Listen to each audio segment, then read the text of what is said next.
Well, good evening and welcome. Glad all of you are here tonight, and so thrilled that you can make it out. I know there's a professional baseball game going on here in Iowa tonight, so you all are good sports to come on out, but we can catch the highlights tonight on ESPN and the local news, so glad you're here. My name is Scott Metter. I'm lead pastor here at Lovely Lane, and again, so glad that you all made the effort to come out. I see a few pastor types here, see laity from our local churches. And I want to mention that the circuit, the United Methodist churches here in Cedar Rapids are kind of putting this on. If all of our circuit pastors could just raise your hand, part of the Cedar Rapids Metro Circuit. So we've got a few of our pastors here tonight, and we encourage them to invite their lay folk. And then our district, the Pictured Rocks district, has also worked hard to get the word out. And we've also got the word out through our Facebook page that we pastors here in Iowa have. So however you came here, glad that you are here. Our speaker is Rebekah Simon-Peter, very well known to many of us if we've encountered her face-to-face with a workshop or with creating a culture of renewal in general or a book or what have you. Glad that you are here, and we do have some books for sale when everything is done tonight. So please purchase those books. And Steve Podensky, who works with Rebekah, is manning the book table. So I think they take forms of payment, all the typical forms of payment with credit card and that type of stuff. So again, glad that you are here. If you could, let's just have a moment of prayer. I just think it's appropriate that we begin with prayer. Mighty God, it's good to be here tonight, and certainly thank you that Rebekah has made her way here, and good that we can gather together. Help us to be open to what we'll hear this evening. Maybe we'll hear some insights that can guide us in our churches and help us to make disciples and share your love. But as much as anything, we're just glad for this opportunity to come together as one and to see the ways that we can be together in ministry. In Christ's name, amen. All right. Is Rebekah going to use this mic, or does she have? She has another mic. Okay, outstanding. All right. Again, welcome. Nice to see you all. Some of you, it's my second time seeing you today, and it was nice to have breakfast with you and to see you again. So, my name is Rebekah Simon-Peter. Let's see.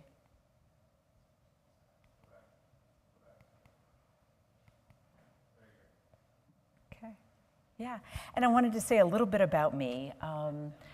First off, I got in the car on Sunday afternoon in Casper, Wyoming, and started making my way east. And one of the things I'd forgotten is just how beautiful Iowa is, and that it's not flat. Who knew? So it's been very beautiful to travel through Iowa and then to get to this point where I'm getting to see you tonight and to be with you.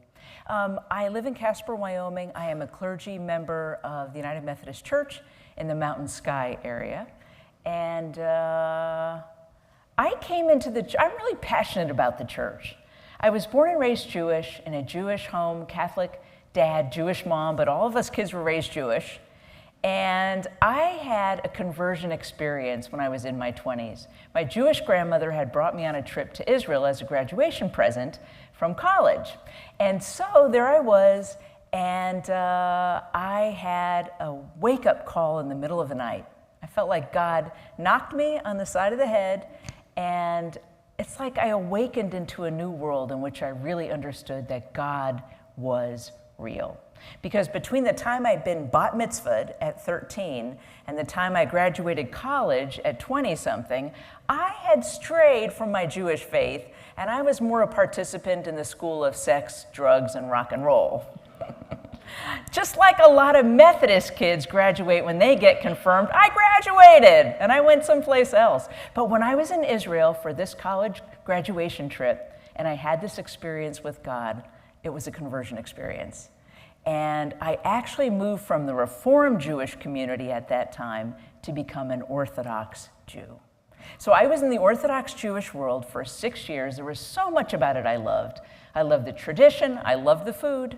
I loved the Sabbath. I loved learning what the rabbis had to teach. I loved diving into the depths of the tradition.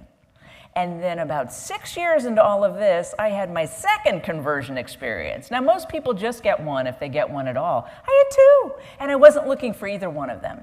But in this second experience, there I was in the Orthodox Jewish community, learning with the rabbi, enjoying it all. I had to set my feminism aside for a while. But there I was, diving deep into the tradition and loving what I was learning, when I had an experience with Jesus. Now, this was really unexpected. It's very unexpected these days to go from Reform Judaism to Orthodox Judaism. But let me tell you, it's really unexpected to go from Orthodox Judaism to Jesus. Now, when Jesus came to me in this vision, there was no mistaking him. I didn't have any previous experience with him, but he had this curly, thick brown beard, and he had wavy, thick brown hair, and he had olive skin. He looked kind of like the picture that was up there a second ago. And even though he didn't look like any of the pictures I'd ever seen, his heart communicated directly to mine. And it was like he said, I love you. I get you. I understand why you've made the decisions you made. Now, at that time, I was a year or two into 12-step recovery. So you can imagine, if you know anything about 12-step recovery, I was dealing with some addictions. So I was getting my life together, and here comes Jesus. And I'll tell you what, it was shocking. He wasn't on my radar screen at all, but when he came, I was so intrigued. I called my friend that was in seminary. I knew she was a Christian. I was like, I had this experience. She said, well, you know, Jesus was Jewish. I said, yeah, everybody knows Jesus is Jewish. She said, well, you know, the disciples were Jewish. I was like, oh, what's a disciple? She said, oh, you haven't read the New Testament? I said, no, it's not my book. She said, I'm going to get you a copy. I thought, I'm not reading it. She got me the copy. I did not read it, but I did decide to go to seminary.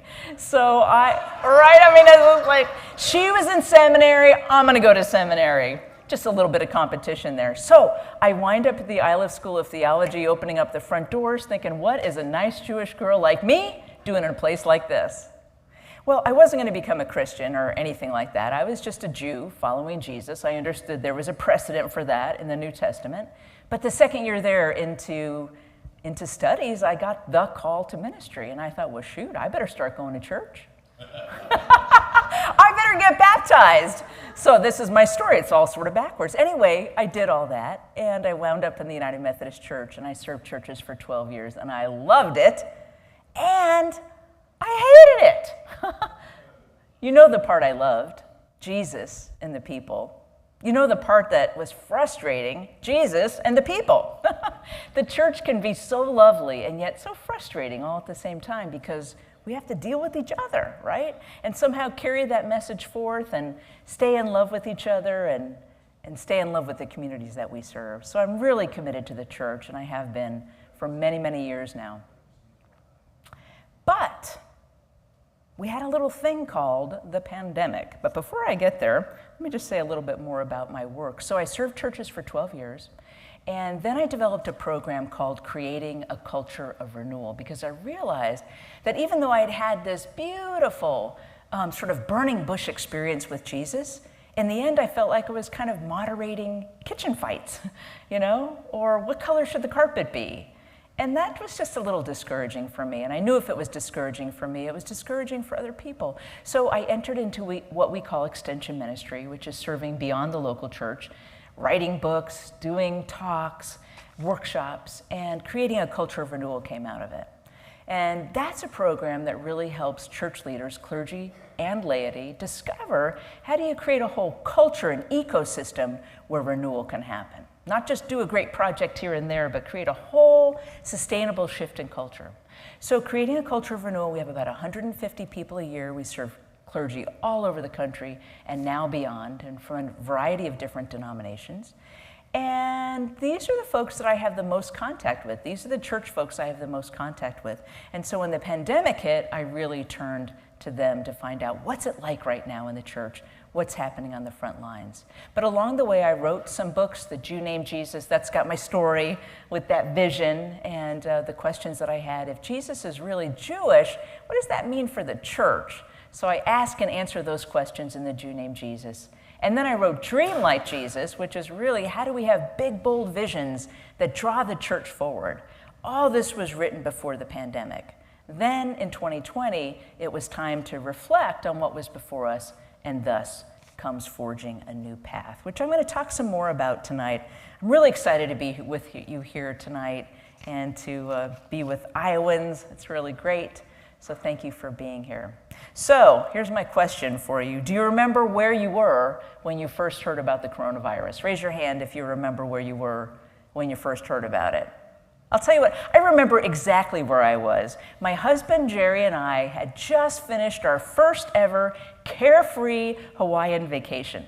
And we were sitting on the tarmac, we were at the Big Island, sitting on the tarmac, you know, you have to leave like 9 o'clock at night to go home. I didn't know that because I'd never been to Hawaii before, but 9 o'clock at night, we're sitting on the tarmac, waiting for things to happen, for everybody to load up. And I'm kind of scrolling through my phone, and I see a story, this is February 2020, and I see a story about some virus or something in some place called Wuhan, China. Never heard of it before. And my thought was, oh my gosh, those poor people in China. But in this picture, in the story that I was reading, there was all this sort of yellow police tape, you know, like do not cross. And I was like, oh my gosh, their travel's getting restricted, those poor people in China. Little did I know that that was going to be my last trip anywhere and that the whole world was going to be shutting down. And then a few weeks later, it was March 12th, 2020, the World Health Organization declared that the coronavirus was a global pandemic, and the whole world changed. The whole world changed. Things shut down in Wyoming. We didn't have anybody get sick for quite a while. We don't have that many people. We didn't have anybody get sick. We didn't have anybody die. But in other parts of the world, the virus was taking off and spreading through the populations like wildfire. And I had a friend in Boston, and she and I would talk on a regular basis, and she said to me, so are you worried about the coronavirus? Well, there I am sitting in Wyoming. We didn't have any cases. I said, no. Should I be? You know, famous last words. She said, are you worried about getting sick and dying? I said, no. Should I be? And meantime, in Boston, it was really taking off in other parts around the world. So I was so naive in the beginning about the coronavirus. But I quickly caught up as the rest of us were catching up. And one of the first things that happened that really, really hurt was the doors of the church got shut. Did your church shut down here? Did you guys shut your doors? Yeah, it was really, really tough. I mean, you could get food, you could get water, you could get medicine, thankfully you could get groceries, you could, if you dared to go to the doctors, you could get medical care in the midst of it all. You could buy liquor, you could recreate, but you could not go to church. That was hard. When we needed church the most, it was unavailable to us. Now, I understand why those decisions were made, and I understand why churches were deemed non-essential. But here's why it really hurt. It really hurt because for decades, people had already been telling us church was non-essential. Amen? There were already people leaving church. We've been experiencing it for decades, telling us that church was non-essential. And then here was the decree, church was not essential. Now, these folks, we call them the spiritual but not religious. Do you know that term? The spiritual but not religious? Yeah. They're folks, they believe in God. They believe in a higher power. They believe in the spirit of the universe. It's not that they don't believe in God. It's just that they felt that the church wasn't furthering that relationship. And so they're the folks that came to the potluck one Sunday and then never came back to pick up the pie plate. And you're left with all these, you ever notice how many pie plates there are left in the church kitchen? And you sort of look at the bottom and you wonder, whose initials are JS? You know, you can't even remember who these people are. They're the people that file out of church one Sunday and they just never come back. There's no fight, there's no big stink. They're not really mad at anybody, they just don't come back. And the Pew Research Organization has done a lot of research and named this group of people the spiritual but not religious. And it's been a reality with us for decades now. So the truth is that the church was in decline long before the pandemic even hit. And now look at us. Even with churches being reopened for a while, not all of our churches are back to 100%. How many of you find that 100% of your people are back in worship? No? How about 90% are back? 80%? 70? 70-ish percent? Okay, 60%? 60-ish? How about 50? Yeah, a lot of churches around the country have 50% of people back in worship. Now, some people are being extra cautious. They're staying home. Some people are with us tonight on live stream. We're glad you're here. And we're experiencing hybrid worship, hybrid Bible studies. But let's tell the truth. There are some people that are not online with us right now, and they're not in the pews, and they're not coming back. Some left before 2019, and some took 2020, 2021 as an opportunity to reevaluate. and just not come back. Now, when all of this began to go down, when the pandemic hit, I began to think about the scriptures, and I thought about Ezekiel. Ezekiel had been a priest, and then when the Babylonian exile happened, he was exiled along with everybody else, and 5 years into the exile, he began to have these visions. God began to show him these images, and he couldn't really make sense of the images. One of the images, though, is very well known to us. It's the vision of the valley of dry bones. You may remember that God shows him this whole valley, and it's just full of skeletons. It's skeletons. And the scriptures say not only were the bones dry, they were very dry. Say that with me, very dry. They were very dry. They weren't just dry, they were very dry. And so God says to Ezekiel, son of man, meaning mortal, human being, can these bones live? Ezekiel's looking at the vision of the valley of dry bones, skeletons everywhere, and he said, oh Lord, you know. Like, don't ask me, I don't know. And God says to Ezekiel, you prophesy over this valley and say that I will lay sinews and I will lay flesh and I will lay skin on these bones and these bones shall rise. And so Ezekiel does. He prophesies just like God asks him to, and he says that sinews will be laid and flesh will be laid and skin will be laid all over these bones. And it's an amazing word, but the truth is, Ezekiel opened his mouth and he said those things, and nothing happened. Not a bone rose. They were still dry. And then God said, all right, now prophesy this. Prophesy that I will put my spirit in these bodies now, right? Because they've got sinew, they've got flesh, they've got skin. I'm going to put my spirit in. You prophesy that, God says to Ezekiel. So Ezekiel does. He prophesies just like God says, that I will put my spirit in you. And then lo and behold, what began to happen is that those very dry bones began to rise. They began to live. It took God's spirit for those bones to live. Now, my husband is a home inspector and a general contractor, and sometimes he'll come home and he'll tell me about homes that he inspected or buildings that he's building, and he'll say, that house has good bones. Have you ever heard that? Does your house have good bones? This church has good bones. It's like good structure, right? Like it's beautiful. You can tell it's well built. It's got good bones. Well, a lot of houses of worship right now have good bones, but they're kind of dry. They're not fully alive yet. We're not fulfilling all that we could fulfill. And that's what I began to think about as the pandemic hit. Oh, Lord, can these bones live? And then I look at what we've been through in the last couple of years, and I think, can these bones live? All the racism that was exposed in the shooting deaths of George Taylor and George Floyd and Breonna Taylor and countless others. Lord, can these bones live? I thought about the hunger and the inequity that was exposed during the pandemic, all the people that didn't have enough food. And I thought, Lord, can these bones live? I thought about the escalating gun violence, all the places that were once safe that don't even feel safe anymore. I mean, medical clinics, schools, churches, hospitals, mosques, synagogues, 4th of July parades. Lord, can these bones live? I thought about the war in Ukraine. I thought about the insurrection that tears at the very foundation of democracy. And I thought, oh, Lord, can these bones live? Can our country live? Can our churches live? Can our families live? Can our world live in safety? Can these bones live? It's a question for us now. And like the house of Israel in the days of old, they said, our bones are dried up, our hope is lost, we are cut off completely. That's how it was for them before that final prophecy of the Spirit of God being breathed into them. And so that's what it's like right now in a lot of ways. Beautiful bones, beautiful churches, but it's kind of dry. We're not living into our full potential. And so in our own churches, when we need God the most, when we need each other the most, we've got empty pie plates and empty pews. And we wonder, can these bones live? Now, my work with creating a culture of renewal is all about renewing the church. I have a special interest as I'm sure you do, and wondering, can dry bones rise again? Can dead bones have life again?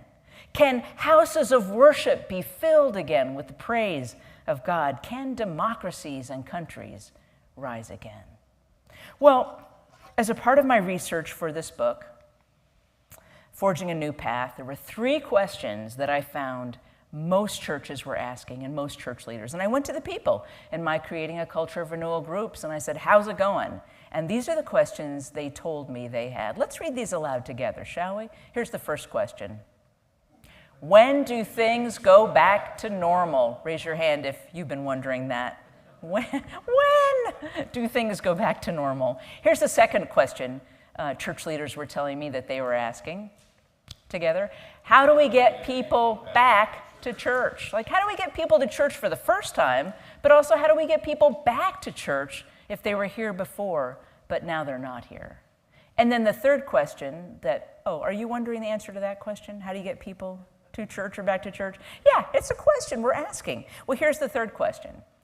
How do we do more with less? I had a pastor ask me the other day, is it okay to do less with less? Is it just okay to acknowledge that we have less and we're just going to do less? I said, yes, it's okay. But these are the questions, and I want to talk about the answers to the questions and the answers to the first 2 questions tonight. So when these questions began to be presented to me, I thought, these are really good questions. And for answers, I went back to pandemics past. I began to research pandemics that we'd already been through. This isn't the first pandemic the church has ever been through, right? There was the influenza of the early 1900s. There have been pandemics ever since agriculture was invented. We've had pandemics, or the capacity for pandemics. Well, I went all the way back to the most interesting pandemic of all, and the most influential one, the Bubonic Plague.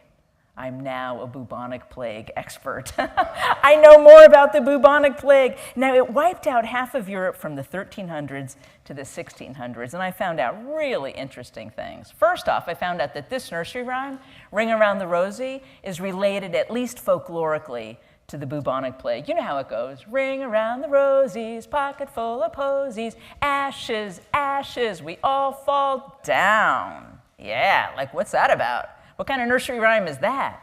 Well, it had to do with a variant of the Bubonic Plague, that there would be a rose-colored ring that would appear on the skin and would be one of the signs, one of the symptoms of this variant of the Bubonic Plague. And ashes, ashes, we all fall down. People fell down everywhere. There was a lot of death. Half of Europe wiped out. 300-year pandemic. Can you imagine wearing a mask for 300 years? It's been hard enough as it is, right? And those of you that are wearing masks, it's not always easy to put that mask on every day. 300 years ravaged Europe. Well, I also found out, you may know this, that the word quarantine comes from the Italian word, did you know, quarantino? Now, quarantino means 40, but the quarantine was actually modeled after Lent. 40 days, right?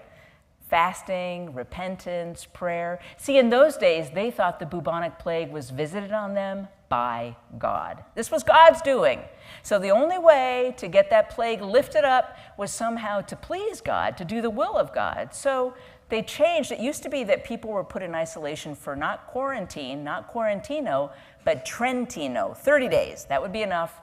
Ships coming into harbor, seal them off for 30 days, people falling ill, seal the homes for 30 days. But then they changed 30 to 40 so that it would be modeled after Lent, so maybe God would get the idea. They were trying really hard to do good. Okay? So the first painting on the left-hand side is a representation of the book called the Decameron, which, interestingly enough, is making a comeback. The painting is by Giovanni Boccaccio, is painted in 1353, and it tells the story of 10 people who fled to the countryside during the pandemic and entertained themselves with stories while they were in isolation during the plague. A lot of people fleeing during coronavirus. Did you have people fleeing to Iowa? Did you have people fleeing from Iowa? I bet a lot of people actually moved here because it's not that fully populated. People moved to Wyoming, you know. People left the big cities just like they did way back then, and they moved to the countryside. So quarantine comes from the bubonic plague. Now, that painting on the right-hand side, that's one of the death carts. And this is the plague in 1665, and they're just picking up people off the street and hauling them away, and it was a regular occupation. In fact, it was one of the occupations that could not have been predicted before the plague, but during the plague, you know, if you wanted steady employment, of course, if you got a little too close, you might not stay alive to be at that job too long. Now, I also learned that we're doing much better healthcare-wise than they were doing back then. That's a picture of a doctor in the middle of the plague. The doctors, such as they were back then, wore beaked masks. You see that mask, how it's kind of got a beak on it? There was a lot going on inside that mask. Those of you that are wearing masks or have, you know, we don't have beaks anymore. We have something that just covers the breathing apparatus. But there, they actually took those posies. Remember Ring Around the Rosies, pocket full of posies? Well, posies are good-smelling flowers. And so they put those posies inside the mask because they figured if they could breathe through the posies, that would filter out the germs. They weren't exactly sure how the bubonic plague got passed, so they tried a number of different things. That was one of them. But you'll also see that there's little glass over the eyes, and they weren't exactly sure if looking at things gave you the plague, like maybe looking at people who were infected with it, so they made sure to cover their eyes, breathe through the posies, and they thought perhaps that vapors carried the plague. Now, that's not exactly true. What happened was that it was fleas that carried the plague. And in those days, when the homes that people lived in, they were big and open on the inside. Everybody lived together in one room with their animals. And the fleas traveled on the animals. So they were living right in the midst of the plague and the vector of the plague without even knowing it. But I found out something else interesting about the bubonic plague that reflects on today, and that's that medieval entertainment, such as feasts, this is a feast right here, archery events, and theater, including Shakespeare, because this is when Shakespeare was writing, all of that shut down when the parish counts got too high. The church was very instrumental in trying to manage and moderate the plague. So anytime the death count rose to 30 or above, in the parish, they would shut things down. They shut down the feasts, they shut down the archery events, they shut down the theater, but they didn't shut down the church. No churches got shut down. Why? You're probably wondering, Rebekah, why? Why didn't they shut the church down? Didn't they know? No, they figured the plague is from God. If we're doing the will of God, this is going to please God, therefore the plague will go away, and no harm would come to you if you're actually worshiping in church. And certainly there were churches during this pandemic that had that same sort of feeling, but that's not what happened.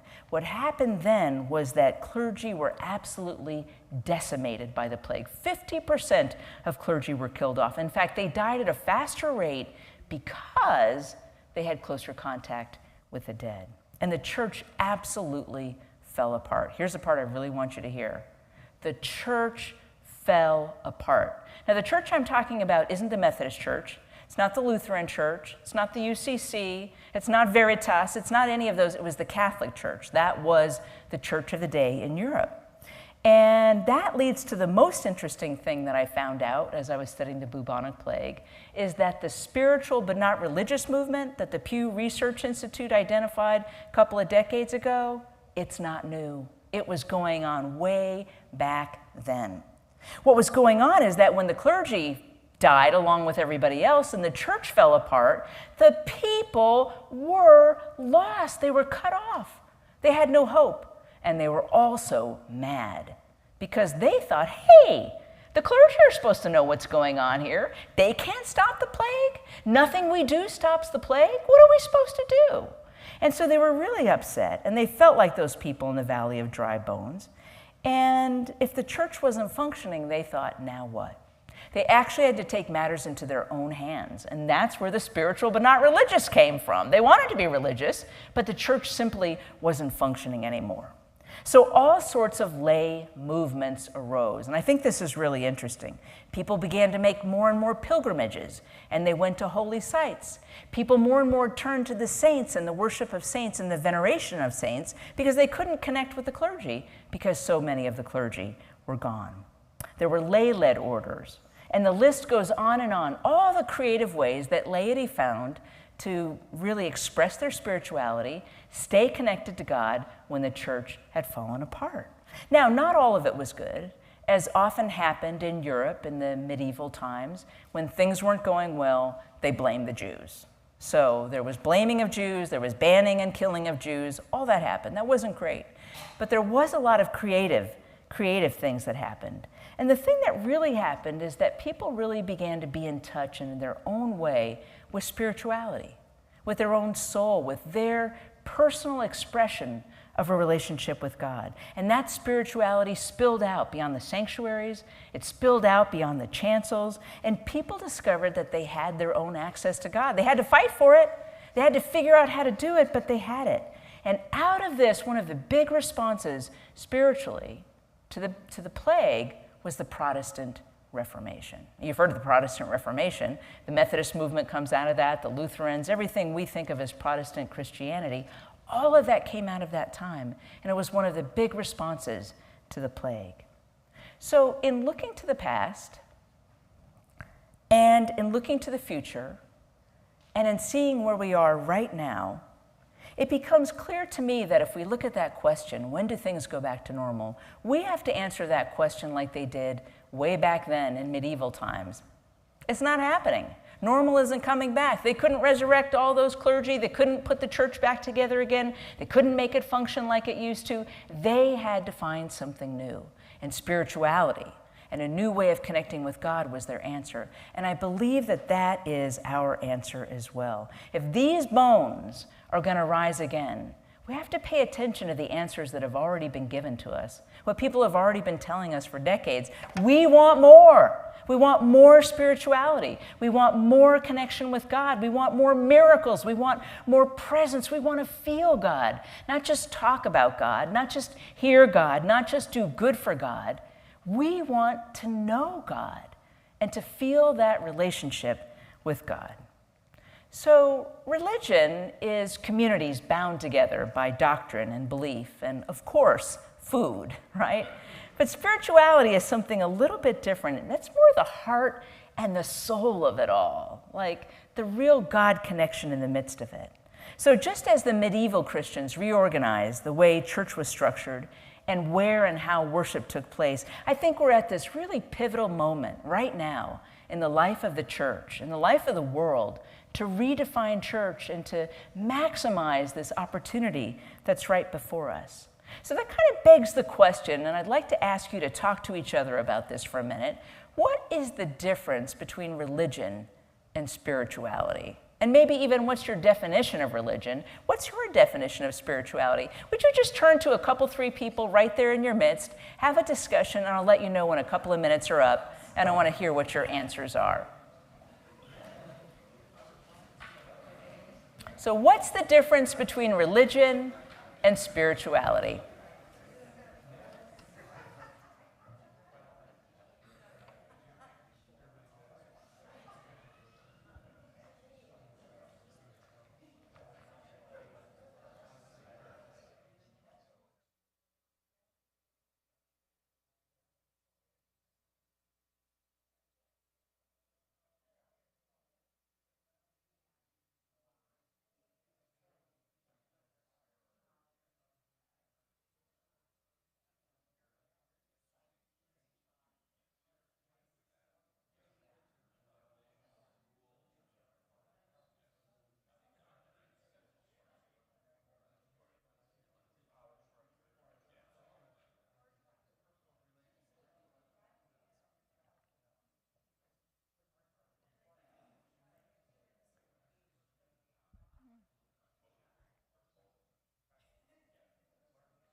folks.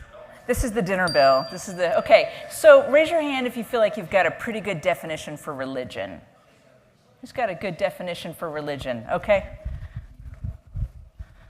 Gentleman in the back. Oh, no, I'm sorry. You were just stretching? I think he's got the answer. Okay, who's got a good definition for religion? Okay, we have a pointing, and it's you that's being pointed to. I think I was saying when you get two or more people who agree on how to practice their spirituality. Oh, interesting. Two or more people agreeing on how to practice their spirituality. Any other definitions for religion? Yeah. Here, speak into the mic. So this is similar, but it doesn't actually require two people, though that's an element that exists, but that's another discussion. But you start with defining spirituality as connection with divinity. Okay. And then you explain that religion is what humans create or co-create based on their culture, and co-creation is with God then, in order to nurture that connection. Yeah, that's really well put. Thank you. Thank you. Have you read my book? Okay, you're going to love it. Any other definitions of spirituality or religion? What do you think? Carol, do you want to share something? Oh, sure. Here. I think in terms of religion that we talk in terms of structures. Okay, structures. Yeah. Yeah. And spirituality, I'm going to give it to Jonathan because I think he had a great definition of that. What did I have a great definition of? Oh, I felt like I had less to say about that. Yeah, no, I think a sense of relationship, we often use much more individualized language around spirituality. It's much more fluid than a religion as a structure. So more structure with religion, more fluidity with spirituality, okay? And we've heard that spirituality is connection with divinity, and religion is sort of maybe where people gather together to agree on how to practice that or observe that. Anything else you want to add to either definition? I think religion tends to slip into adding more worldly things like power structures and rules. Yeah. And all of those kinds of things. Yeah, power structures and rules. Okay, good. This side hasn't said that much. Do you want to ante up over here? Anything you want to add? I think Jane had a good explanation. Jane, do you want to add something here? Please. Well, I just think of religion as something more structured and external, where the other is very personal, and it's you and God. You and God. Okay, very good. Thank you. These were really great answers. Appreciate all that. Did you want to add something? I said that. I just thought of what the word religion means. Okay, tell us. Yes. Well, religio, to bind back together. It's the binding together of people, or of whatever. Yeah, binding together, yeah. Very good. Thanks. Scott, anything you want to add? I would say the cynical part of me would say that spirituality is church light and religion would be church heavy. Say more, church light, church heavy. Well, I think sometimes when people say I'm spiritual but not religious, the cynical part of me says you're kind of making it up and whatever works out for you, and it's kind of your excuse for not going to worship on Sunday, and you find God in the garden and by the pond and on the golf course, so it's kind of church light, whereas religion is a little more church heavy. There's a commitment. There's, we have a discipleship pathway, worship +2, and there's some expectations, so it's a little more church heavy. So just a thought. Yeah. And that's very classic, I think, understanding of the difference between religion and spirituality. In fact, all of you contributed to some, good understandings. And it's interesting to hear what people have to say about it. So I think that the next slide, I want to share this definition with you of spirituality. It comes from a book. It's a pretty basic book. It's called Spirituality for Dummies. So I kind of like that because it just starts right at the beginning. So let's just take a look at the next slide. Oh, I'm going to advance, aren't I? Okay. So here it is. Try this on, see what you think. Spirituality realigns your sense of self to something you may not have even ever imagined was within you. Spirituality says that even if you think you're limited and small, it simply isn't so. You're greater and more powerful than you have ever imagined. Now let that sink in and see what word or words jump out at you. I heard, I like that. What word jumps out at you? More powerful. Yeah. Anything else jump out at you from that slide?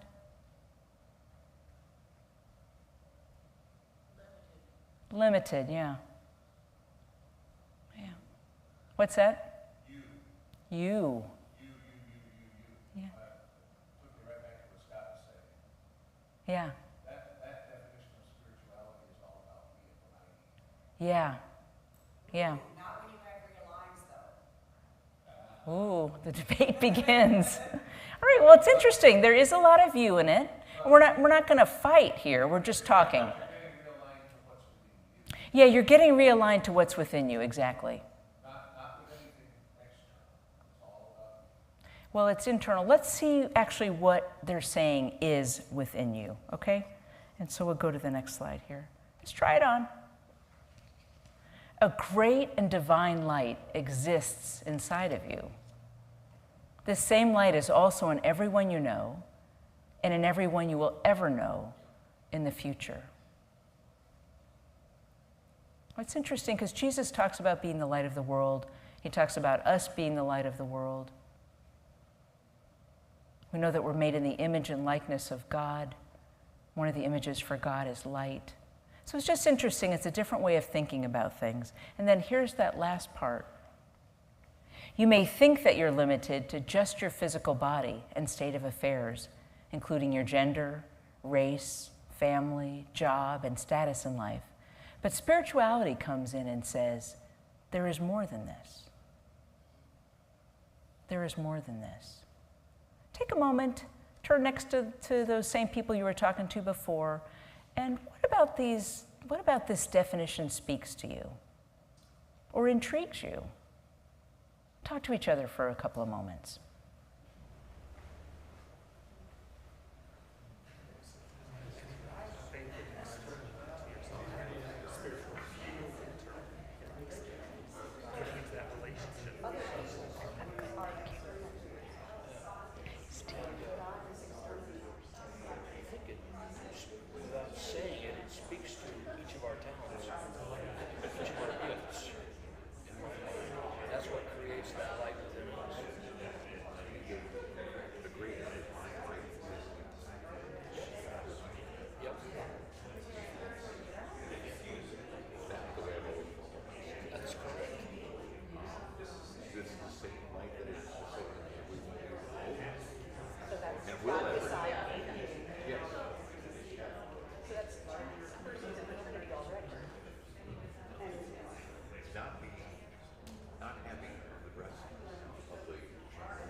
It's that anger.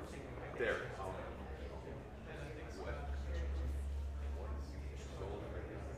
Exactly. What is it that you're so afraid of that makes you exactly. What? Oh, yeah.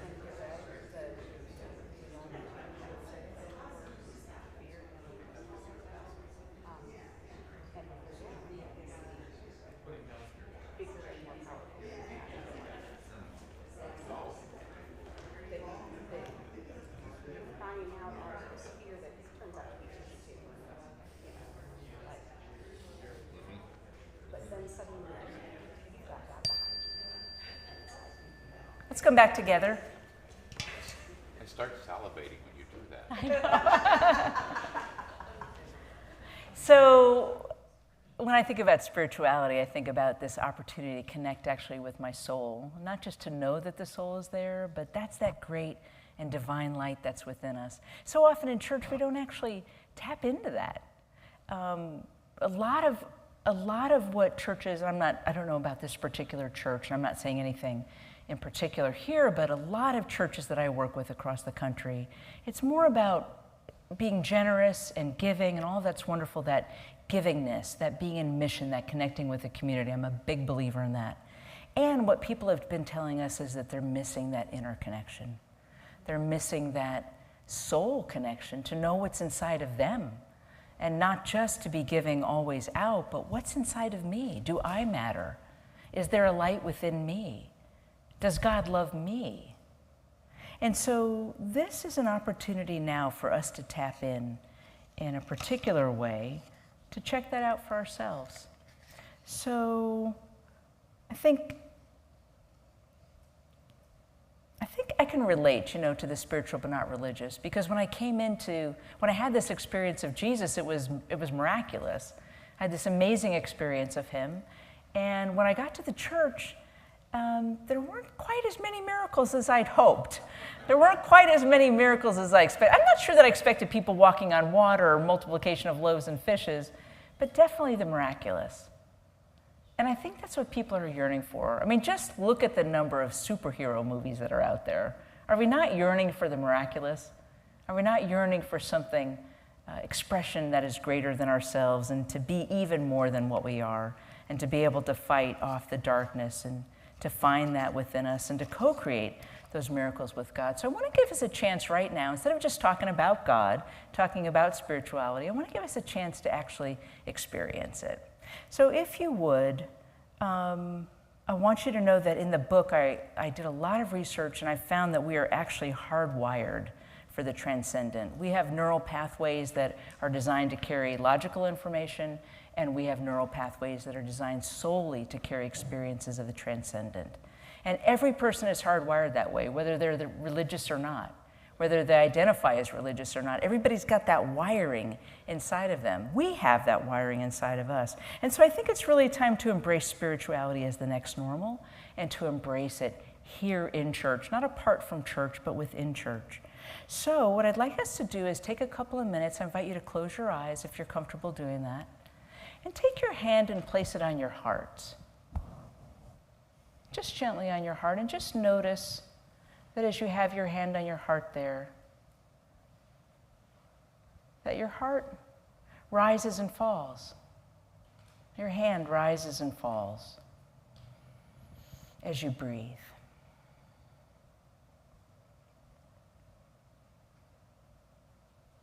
And in the scriptures, the heart is the center. Sometimes it's called the gut sometimes in the scripture, but it's referring to the heart. The heart is also seen as the seat of the soul in the Hebrew scriptures.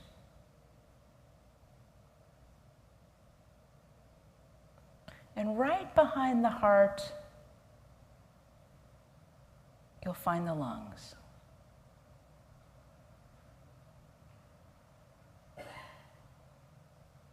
And it's actually the lungs that are rising and falling with the breath.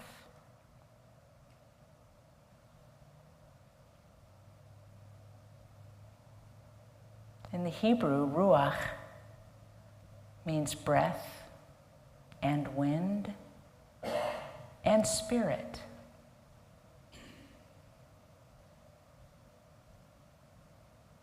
That breath is God's spirit in us.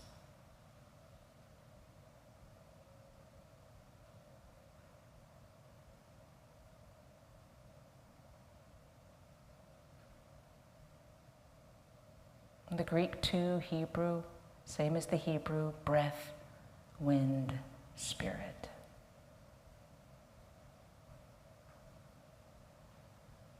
The ancient peoples agree that God really is as close as our next breath.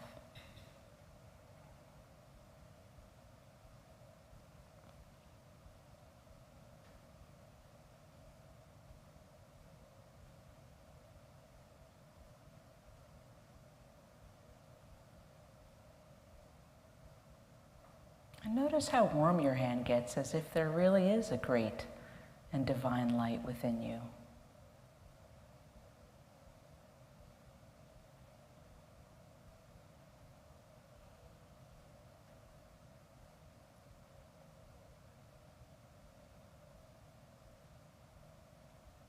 As if God really is right there.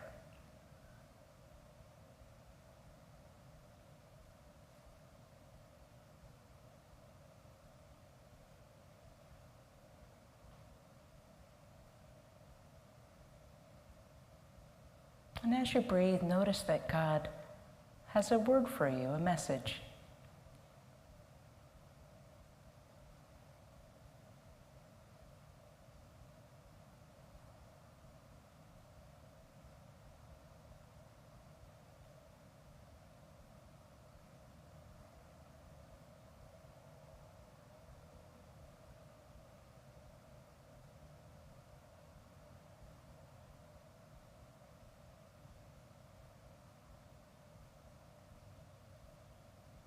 And notice that message.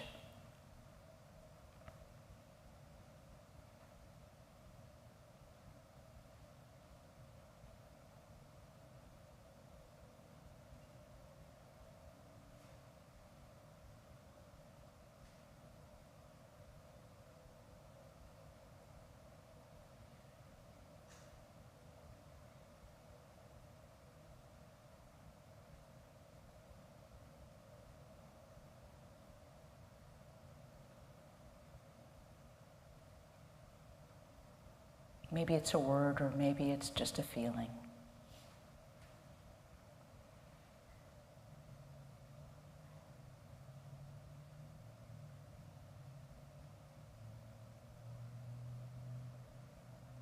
And bringing that message that you've received from God, that sense of light and spirit, just gently come back into the room with the people next to you.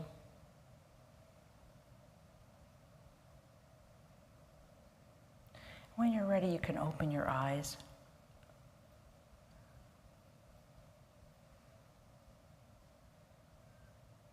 And share with those folks that you shared with before what it was like to touch the Spirit within you.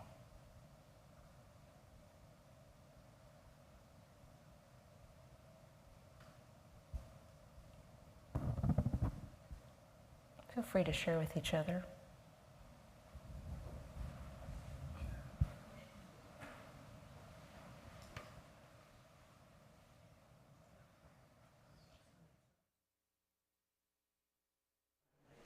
Oh.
anybody like to share their experience with the rest of us? Anybody like to share their experience?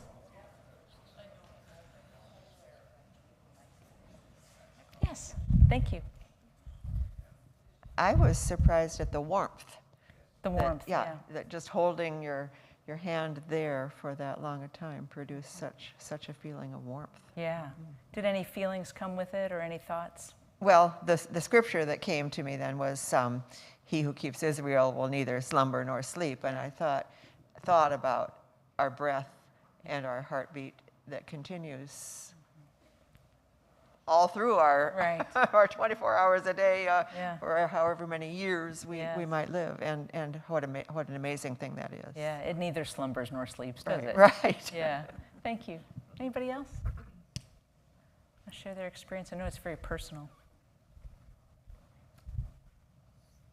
I guess I was just reminded that the Spirit of God really is in me and is in every person, and sometimes you just forget that. You know it, but it just kind of slips away, you know. Yeah. And what I heard was, and it's something I've needed to hear for a while, is don't compare yourself to others. Yeah. You know, you are you with your, you know, unique gifts and abilities just as everyone else is. So don't get caught up in that term. Yeah, such a good message. Very good, thank you. Anybody else? Anybody want to share their experience? It helps, you know, because this is personal and we don't often talk about this. So when you do risk sharing it, it helps other people know they're not alone, you know. That's why I'm asking if anybody would like to share. Okay. Did you want to? Yeah, please. Yeah. Yeah. Now hear this. Okay. From my husband. Okay. I believe it came from Thomas Merton, but I believe this is true, and I want to reiterate that to Sue. If we really understood what a gift life is, we would fall down and worship each other. I think that's true. That's so beautiful, yeah. The amazing creations that we are of God. Yeah, thank you. All right. What I propose is not a spirituality outside of the church, but a spirituality in the church. And so I believe that for us, the next normal is embracing spirituality. Embracing spirituality as the next normal. Now we have a little bit more time, so I just want to talk about this next question. How do we get people back to church? Well, you know the scriptures. Let's say this together. For where 2 or 3 gather in my name, there am I with them. So when we deepen worship to include spirituality, to include those moments where we're deeply in touch with our soul, that inner light within us, the amazing gift of life that we represent, when we deepen worship into a focus on spirituality, then we can also deepen church itself so that it becomes more spiritual community. Spiritual community. If everybody's tapped into their own spirituality, the spirit within them, the soul within them, the light within them, then the way we do community together would take on a whole new perspective, wouldn't it? It wouldn't just be about the weather, the sports, the field of dreams, but there would be more. So in the book, I write about 4 different models of spiritual formation. I want to share one with you tonight, and I actually want to give you the opportunity to practice it with each other. So this is the covenant group model, and this involves 4 different questions. Can you read that first one? 1, how is it with your soul? 2, where have the challenges been? 3, where have the joys been? And 4, what would you like to be held accountable for? Now, mostly people really don't want to be held accountable. Hey, it's not my fault. Oh, it's not my job. I didn't do it.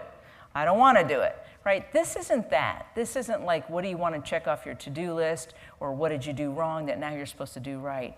This is, what greatness within you, what gift of God within you do you want to be responsible for developing? What gift of God? Not what bad thing did you do that you're supposed to fix, but what thing that's right within you would you like to be held accountable for growing and expressing? So this covenant group model provides a space to dive beyond one's everyday life into the realm of the spirit, not just personally, but at the group level.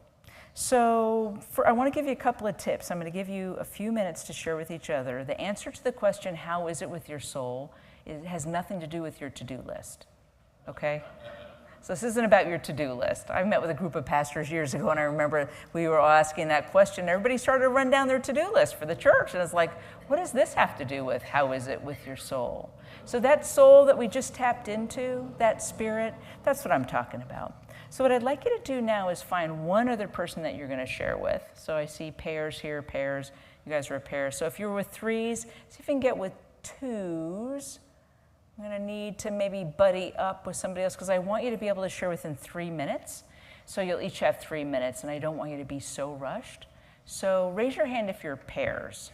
If you know your pairs, raise your hands. You guys are pair, pair, pair. Okay, and this can be done with perfect strangers. The other night we did perfect strangers. They came up way best friends. So let's see, do we have any threes? Oh, we have a third right here. You guys are gonna pair, you two will pair, you're gonna pair. You are three. Oh, okay, come here. Right here, sir. They need another person right over here. Yeah, right over here. Yep, there you go. Twos, twos, twos, twos, twos, twos, twos, twos, twos. Okay, good. All right, here we go.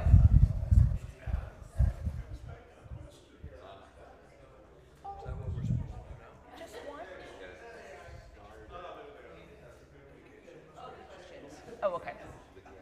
Oh, I hit this. Okay. So here's what we're going to do. I'm going to hit the timer for 3 minutes, and each pair I'd like you to choose an A and a B. Take a moment now, choose an A and a B. Okay, if you're an A, raise your hand. If you're the A, raise your hand. Okay, B's, raise your hand. Okay, B's, you're going to go first. Okay, so you have 3 minutes. You have 3 minutes to answer the questions. Now, A's, here's how I want you to listen. First off, no judgment. Second, you're off the clock. You don't need to fix anything. There's nothing to fix. There's no advice to give.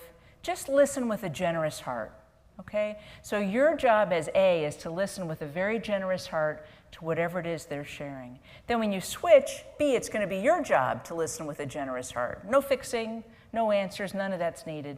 Just the sharing of where you're really at. Take the full 3 minutes to answer all 4 questions, and they'll come back up in just a second.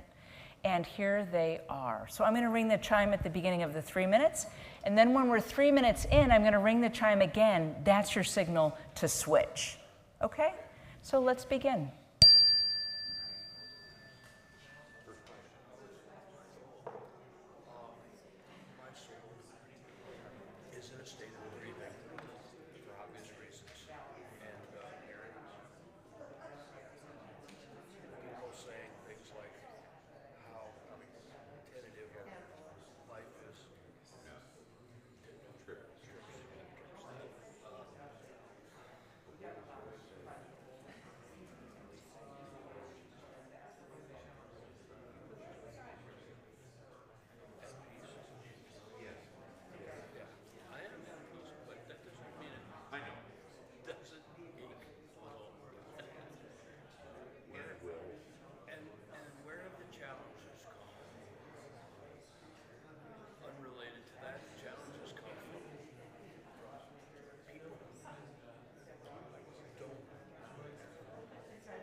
Okay, switch.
Okay, let's hear from a few people. What was that like, sharing the questions and the answers? What was that like? Difficult. It was difficult? Say more. No, I'm just going to say it's difficult. It was difficult to open up. Yeah, yeah. Even to my husband. Even to your husband. Yeah, not stuff you usually talk about? No. Yeah. It's probably not stuff we usually talk about in church always, right? Thank you for sharing that it was difficult. Anybody else want to share? Okay. Oh. I actually belong to a band, so we do this pretty regularly. Yeah. So, and I think it's really important to have that group that you are accountable with. Mm-hmm. So. And what was it like to share with somebody new tonight? I know him pretty well, so. Oh. Are you guys in the same band? By the way, they don't mean a rock and roll band. We're not in the same band, but we're in a clergy group together. So. Okay, yeah. So sharing that was comfortable? Oh, yeah. Okay, so beyond comfortable, though, what does it do for you to share along those lines? Put me on the spot. Yeah. I kind of am, yeah. Yeah. I think it's a great exercise for the church, and I do believe it's something that we really need to be doing because we've kind of advocated this to other organizations. Yeah. And people want it and need it. Mm-hmm. Maybe not necessarily thinking they want it, but it's something that deep down in our souls we need. Yeah, so. Yeah, that's great. Mm-hmm. Thank you. Okay, good. Anybody else want to share what that was like for you? You were with do you guys know each other? So what was that like to share with each other? Here, I'll give you the mic. It was fine for me. I'm not sure about Sherry how it went. What I was going to say, just to answer that question, was I think it helps me just to verbalize it. To verbalize, yeah. Right. The things I think, you think about things that were embedded in those questions, but just to say it out loud is kind of like when you have a goal, verbalizing the goal, or making that commitment and saying it publicly in front of somebody.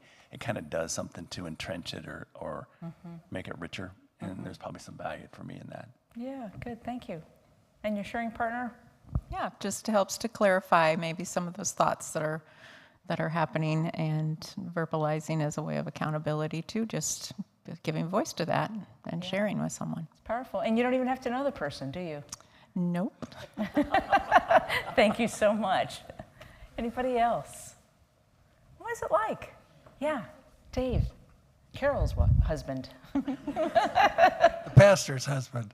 Pastor's Nobody knows what to do with us. I know, right? Especially you. I'm a part of a covenant group. Yeah. That meets every Thursday evening, and we're here tonight. Oh, nice. This is our meeting. And we do ask that question of each other each week. So I'm used to at least responding to that question. Whether I truly answered or not is another issue on any given week. But it was fun to talk to an old friend who I haven't seen in a long time, pre-COVID. And we talked about the experience of how that has changed and grown during that pandemic experience. And that was, I enjoyed that a lot. Yeah, thank you. Anybody else? Okay. Well, when we begin to connect with each other at the deep level, we connect with our own spirits, and we embrace spirituality as the next normal within the church, and then spiritual community. Forget about, invite people to church, invite people back to church, but don't invite them back to 2019. Invite them into 2022. Invite them into 2023. Invite them into what the next normal. And so, how do you get people back to church? I would say invite people back to church as community, because people really are looking for community. Somebody said it over here, people are finding community in all kinds of ways. The church has abdicated that. This is our ground. This is our stuff. We're people of, not only of the book, but of the soul. And so for us to really set ourselves apart as something deep that the community needs and wants, that people need and want, this book, Forging a New Path, really addresses that. Now, there's another question that we're not going to get to tonight, but you can read about it in the book. And I think I want to close with this idea that this forging a new path is really about going deep within. For us to really find strong footing in 2022 and beyond, post-pandemic, is to really lay a solid foundation in the spirit, in the soul, in the life of the spirit, and to let God guide us in new ways. And the book is full of stories of people who are doing this and examples that work, and how churches really are thriving as they really look to see how to move beyond the post-pandemic world. So thank you very much for your time, for your attention, for your spirit tonight.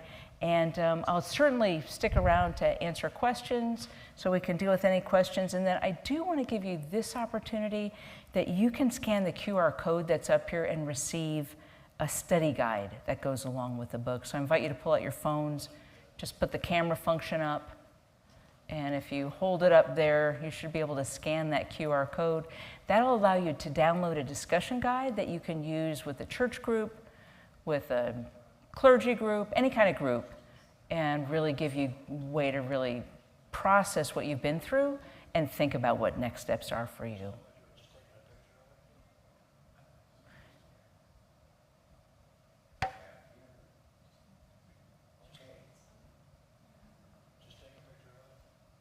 It's not exactly a picture you're scanning, yeah. Everybody's looking at the lunar eclipse. I know, it's crazy.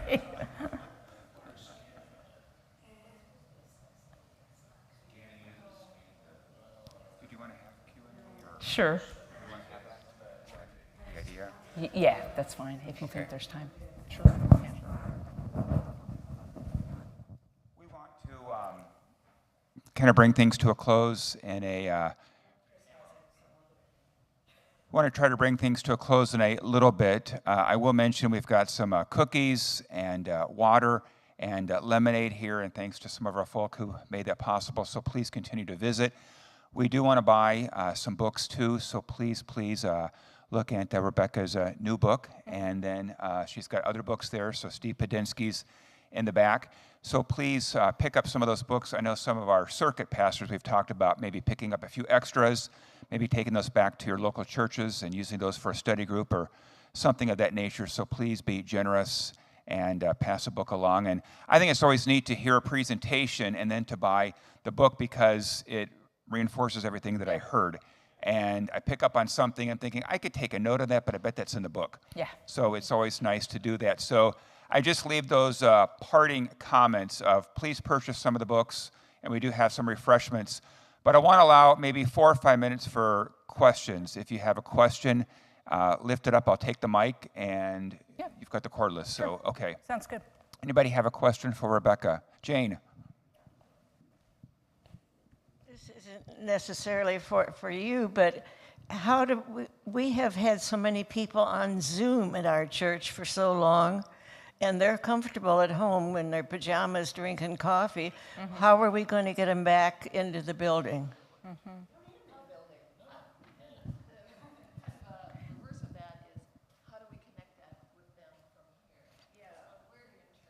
So I think what Jane is saying is part of what Rebekah was getting at is we may not get them back in the way that we've known it before. We may have to see if this is a new normal that we make that a part. Is that kind of what you would? Yeah, well, first off, I'll say, Jane, I hear that you miss your friends, and I miss the people that haven't come back to church, too.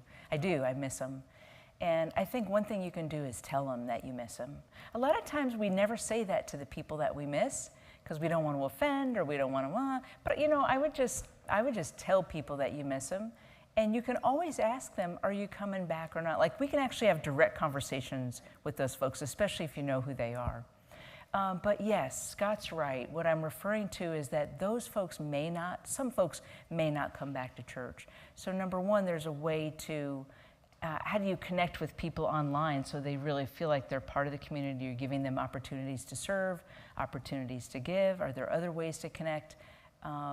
Because they don't live in cyberspace, you know, they live here in Cedar Rapids somewhere, probably, right? So what are the ways to connect maybe outside of the building? And then also, how do you invite new people in? So what I'm suggesting is bring some of these new practices into church and let people know the new things that you're doing, that this can be a place where spiritual growth happens and where spiritual community happens as well. So, yeah. Okay, maybe 1 or 2 more questions for Rebekah. Ron? Yeah, I didn't have so much a question, but in terms of people that are continuing to attend church virtually, I think, and maybe I'm being critical here, but I think the message needs to go out that church is community. It's not just watching a service on a screen, and that we encourage people to be part of our community. Because it's through participation in a variety of things here that you grow as a Christian. So I think get that on a slide. Church is community. Church as community, yes. So Church one of the as ways, community. Yeah, so one of the ways we might think about it is how do we form community with people that are not coming to worship in the sanctuary? What can we go do with them in other settings as well? Because sometimes people just simply got out of the habit. And if friends from the sanctuary came and met them somewhere, what's that? I say, come on back, get in the habit. Get in the habit. Yeah, you can always invite your friends. I mean, that's the thing. You got to do it sometime when they're already moving. All right, let's get one more question in here. Dave? It's not so much a question, but I was going to ask, I raised my hand at the beginning because I wanted to hear what you had to say. But my thought is, our church has done a great deal online, as has Lovely Lane. Yeah. But as a person who does live online, who has friends all over the world, that I talk to on a regular basis, whether it's Thailand or the Netherlands or Sweden or Denmark, I'm never going to see those people face to face, but they're my friends. Yeah.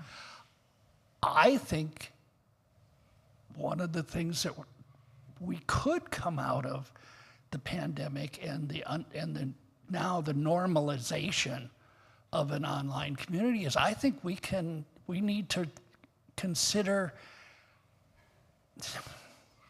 Okay, back in the old days when I was a counselor, I talked about when you had that kid over in the corner that didn't want to participate in the circle. Yeah. I would draw the circle bigger. Yeah. I think we need to draw the circle bigger. Yeah. And I think we can do that. I don't know. I can't tell you exactly how to accomplish that. Yeah. But I think we need to explore that. Mm-hmm. Yeah, really extending our community in online ways, not just missing them here. Yeah. We have members that physically can't come anymore. True. Yeah. They're there every Sunday. Yeah. Because they can turn on their computer and they can see us. Yeah. And they say hello. Yep. Thank you. All right, let's let Chuck get the last question or comment in here. Well, it's just a continuation. Just this week, I read a blog. I don't remember the guy's name, but he said that a trick is to let your online people see that there is stuff going on in church that they cannot connect with online, that they have to come to get the full experience. Mm. And I use those sort of absolute terms, but I mean, he was much more gracious about it. Okay. Excellent, excellent. Thank you. Oh. Schweizer, you better be good, because we're extending this just for this question here. Are you still a practicing pastor? My ministry now is leadership development with church leaders. So no home church? Correct. Yeah. It was okay. Did you have any final? No, just thank you very much. It was really enjoyable to be with you. It's a beautiful church, beautiful people. And I wish you the best. And just let me express thanks to Eric Wiley back there in our sound booth. And I might just add, Eric is about as good as they come, and I don't want to put him on the spot, but I'm sure if your churches have a tech question, Eric might be willing to take an email and give you a quick thought back. So reach out to me if you wanted to find a way to reach out to him. I don't want to give him extra work, but I think he would respond to an email and at least point you in the right direction. So again, thank you, Rebekah. Excellent, very well done. Steve Padinsky has the book table. We've got some refreshments. And if I can close with a final word, that'd be great. Mighty God, thanks for this time that we were here. And it's good to be reminded about going deeper in our spiritual life and realizing that there's so much more that we're able to do. I think back to words of one of our former bishops, Bishop Palmer, who says that you, God, tend to want more for ourselves than we tend to want for ourselves. And help us, God, to see that there's something special within us that needs to come out. But help us to keep engaging with others and to see that we can do church differently and that that's okay and that you are present and you continue to lead us forward. Blessings and thanks again, God, for this time tonight and Rebekah's time with us. Amen. Thanks a lot.